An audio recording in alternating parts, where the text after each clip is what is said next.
वाटतं जेन्झी खूप ओपन आहेत जास्त, नाही का? आणि त्यांची आई-वडिलांशी वागण्याची पद्धत थोडीशी वेगळी आहे.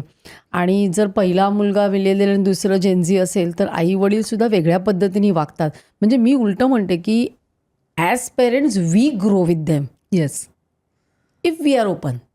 जर ते आपल्याला जमलं तर मग जमलं तर नाही तर सुसंवाद आहे. तेच दुरावतात आपल्याला. तेच दुरावतात. म्हणजे आपल्याला ऑप्शन नाही आहे ॲज पेरेंट्स. पण ते सगळं जमणं अवघड आहे ना. आपण जर वारंवार बघत आलो तर ते मी जसं म्हणलं तसं ते पटकिनी ग्रो करणं म्हणजे बदलणं अवघड आहे ना. आपण सांगितलेली गोष्ट मुलांनी न ऐकणं, पचवावं लागतं. आपल्याला पॅरेंटिंग म्हणजे आपण बघितलं, आपण आईवडिलांचं ऐकलं, हेच पॅरेंटिंग आपल्याला माहिती आहे. आता हे ऐकतच नाहीत. मी सांगितलं जायचं नाही कॅफेला, मुलं म्हणतात कारण सांग. नाईट आऊटला जायचं नाही. निगोसिएशन करायला मुलंही रेडी आहेत. आपण निगोसिएशनला रेडी आहेत का? आपल्याला असं वाटतं काय होतं ऐकलं तर मला जास्त कळतं ना. त्यांना वाटतच नाही तुम्हाला जास्त कळतं. आपल्याला जर पूर्वी म्हणले की आमचे केस उगीच पांढरे नाही झाले, आम्ही जास्त 4 पावसाळे पाहिले, तर बरोबर वाटायचं. त्यांना जास्त कळतं वाटायचं. आताच्या मुलांना असं नाही वाटत. कारण ते इमोशनली पण थोडे पूर्वी ना सगळ्या अशा डार्क शेड्स होत्या इमोशनचा. राग, आनंद, दुःख, क्लिअर. आता थोडे पेस्टल शेड्स असतात, मिक्स इमोशन असतात त्यांच्या. की मला ही मैत्रीण आवडते पण ही माझी बेस्ट फ्रेंड होऊ शकत नाही कारण 2 वेळा या गोष्टी झालेल्या आहेत. पूर्वी तर बाजूला बसणारी मैत्रीण काय, त्यांना क्लॅरिटी जास्त आहे. क्लॅरिटी जास्त आहे त्यांना. आणि ही क्लॅरिटी जास्त असल्यामुळे ते जास्त चूजी असतात.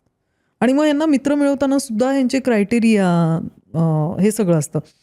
ज्या काळात जीवन म्हणजे जेव्हा लाईफ पार्टनर निवडायची, नवरा निवडायची वेळ यायची, बायको निवडायची वेळ यायची, तेव्हाच्या मुलांना खरं तर मिलेनियल्सना माहिती नव्हतं नक्की काय काय बघितलं पाहिजे. म्हणजे माझी एक मैत्रीण आहे, तिचं अरेंज मॅरेज व्हायचं होतं, तर तिच्या वडिलांनी तिला सांगितलं होतं, बाई कुठेही जाशील तर त्याला विचार, व्यसन नाही ना करत काही, बाकीचं मी बघेन, तू तेवढं विचार, एकांतात जर तुम्हाला बोलायला मिळालं तर तेवढं विचार, बस क्रायटेरिया संपला.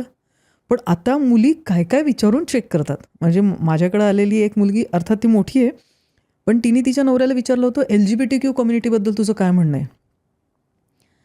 काही संबंध नाही दोघांच्याही आयुष्यात, पण तिला चेक करायचं होतं हा किती जजमेंटल आहे, किती हुशारी हे तिच्या आईवडिलांनी शिकवलं असेल का तिला. पण ही मुलं जी आहेत ती खूप विचार करतात. तर आपल्याला समोरच्याला चेक करायचं असेल तो माझ्यासारखा आहे का, तर त्यांना काय विचारायचं हे पण माहिती आहे. तर ती म्हटली की माझा LGBTQ कम्युनिटीशी दूरपर्यंत काही संबंध नाही आहे, पण मला फक्त बघायचं होतं की तो या कम्युनिटीबाबत काय बोलतो आणि म्हणजे ज्याचं त्याचं आयुष्य ज्यांनी त्यांनी जगावं आणि मी कोणालाही जज नाही करणार, ही माझी जी वृत्ती आहे त्याच्याशी तो मॅच करतो का. म्हणजे या मुलांमध्ये ह्या जे क्लॅरिटी आहे ह्याचे खूप चांगले परिणाम हे सुद्धा आहेत. पण मग स्ट्रेस चुकत नाही. या सगळ्या थॉट प्रोसेस जी आहे त्या थॉट प्रोसेसमधून जाता जाता जाता स्ट्रेस पण खूप येतो. पण तो स्ट्रेस हँडल करायला परत तेच आहे, स्ट्रेस बस्टर काय आहे तुमच्याकडं. ॲक्टिवली काही केल्याशिवाय तुमचे स्ट्रेस बस्टर जाणार नाहीत. मी बसून वेब सिरीज बघतो, वेब सिरीज बघितलं मस्त वाटलं असं कोणालाही होत नाही. बस करा आता, बंद करा जरा, थोडंसं झोपतो म्हणजे झोपण्यानेच बरं वाटलं की नाही. किंवा आता मी जरा वेब सिरीज बघून झाली ना, आता कुठंतरी बाहेर जाऊन येतो. एखाद्याला वेब सिरीज बघून खूप मजा आलेली असती, आपण ॲक्टिवली काही केल्याशिवाय ती मजा येणार नाही. आणि या मुलांना ते स्ट्रेस बस्टर त्यांच्या आजूबाजूला अवेलेबल आहेत हे सुद्धा लक्षात नाही. म्हणजे त्यांना इतकं खरं तर खूप आहे त्यांच्यासमोर इंटरनेटमुळं, पण खरं तर खूप छोटं आहे. पण ही ओपन असण्याची अजून एक गोष्ट, 12वीतला मुलगा आहे जो JEEची तयारी करतोय. पण मी जेव्हा त्याला विचारलं की रिकामा वेळ मिळाला तर काय करतो, तर तो विणकाम करायचा. आणि त्यांनी मला दाखवलं, आमचे जेव्हा जेव्हा सेशन व्हायचे ना तेव्हा तेव्हा तो मला दाखवायचा, हे एवढं झालं. आणि मग मी पुढच्या वेळेस विचारलं की आता किती झालं आहे पुढं दाखव, तर तो म्हणायचं ते उकलून टाकलं सगळं, ते चुकलं होतं म्हणायचं. पण त्याच्यात कुठेही लाज नाही काही वाटणं की हे मी कसं करू. एकाच वेळेस सायकलिंग पण भरपूर करायचं एकदम, पण दुसऱ्या बाजूला हे विणकाम करण्यात पण त्याला काही चूक वाटत नव्हतं. म्हणजे मुलींनी बाईक चालवण्याचं मिलेनियलनी बघितलेलं आहे आणि मग ते कशा मस्त मुली डेअरिंगबाज आहेत, पण मुलांनी विणकाम करायचं जेनझी स्वीकारतो.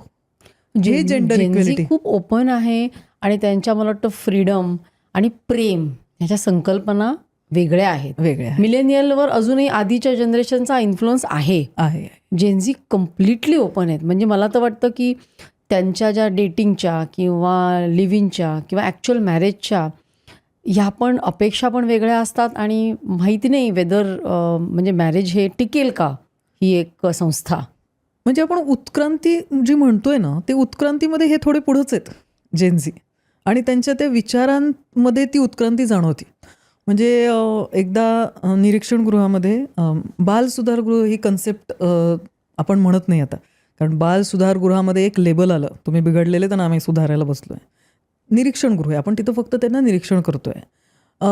बाल गुन्हेगार ही कन्सेप्ट नाही आहे, म्हणजे कायद्याने ही कन्सेप्ट वापरत नाहीत. आपण त्यांना विधी संघर्षग्रस्त मुलं म्हणतो, म्हणजे ज्यांनी कायद्याशी छेडखानी केलेली आहे असं मूल. बाल गुन्हेगार म्हणलं की लेबल आलं की म्हणजे तू गुन्हा केलेलाच आहेस. पण जेव्हा त्यांना निरीक्षणगृहात आणलं जातं तेव्हा ते फक्त आरोपी असतात, गुन्हेगार नसतात.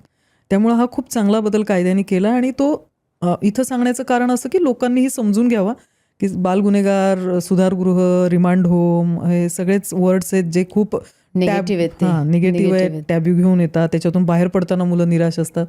हे थोडं वातावरण चांगलं आहे.